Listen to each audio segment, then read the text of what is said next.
د چمن په شاوخوا سیمو کې د خسرې یعنی د شری وبا چې دا هغه راغلی د کلي ابوتو کاریزه کلي کولړي او کلي محمود آباد کې د 2 ساعته پورې شپږ کسان چې د دې سره انتقال شوي دي د دې سره علاوه کلي ریمان کهول کلي ګلدار باغچا کلي میرالزی کې چې د وبا لګېدلې ده د شری د علاج لپاره په چمن د زاړه ډي ایچ کیو هسپتال کې نوې آیسولیټډ وارډ چې دی هغه جوړ شو چې په هغه کې 3 بچیان د 2 ساعته پورې زیر علاج پر دې باندې د خبر کول لپاره ام اس ډي ایچ کیو هسپتال ډاکټر عبدالرشید ناصر صاحب موجود دي سر په دې وکیل ته سوال غواړي کشنیان چې دي خاص کر ته 15 کلو کم کشنیان چې کم دي دا د شری مرض خامخا ورته راځي د لپاره موږ روټین ایمونایزیشن کوو د هر کشنی ته موږ حفاظتي ټیکې لګو ما د ټولو لسه خاص د خپل کشنیان ته حفاظتي ټیکې ولګي او اوس دا څونکه زمې ده یا خم ده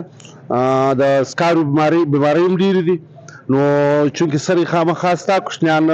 د غسیو د متاثر دي موږ د لپاره خپل وارډ جوړ کړی د جلا آیسولیټډ وارډ د هسپتال کې ایز یوزول چې کوم مریضان موږ ته راځي د سیری هغه موږ جلا له نورو مریضانو جلا ږدو اوس هم 3 مریضان موږ سره داخل دي یو د باغچې سره راغلی ده یو د رامان کول سره یو بیا د میرالزی سره راغلی ده دا 3 مریضان موږ سره اوس هم داخل دي البته په سپینه تیږه په خوا کې هم خامخا سره ایسته نو کوشش کوو ان شاء الله چې ټمان ولري هلته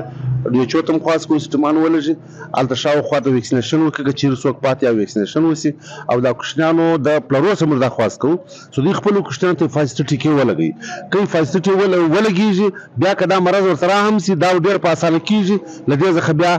مرګ نشي تر اوسه پورې مرګ نه راځي نو موږ خواست کوو چې خلکو ته ګرد ولس ته چې خپلو بچیانو ته د حفاظتي ټیکې ورکړي او ام اس ډاکټر عبدالرشید ناصر چې د زیاته کله چې په کلي میرالزی کلي ګلدار باغچا او کلي ریمان کولو سره 3 متاثره د شری بچیان چې دي هغه آیسولیټډ وارډ ته راوړل شوي دي او هغه په دې وارډ کې زیر علاج دي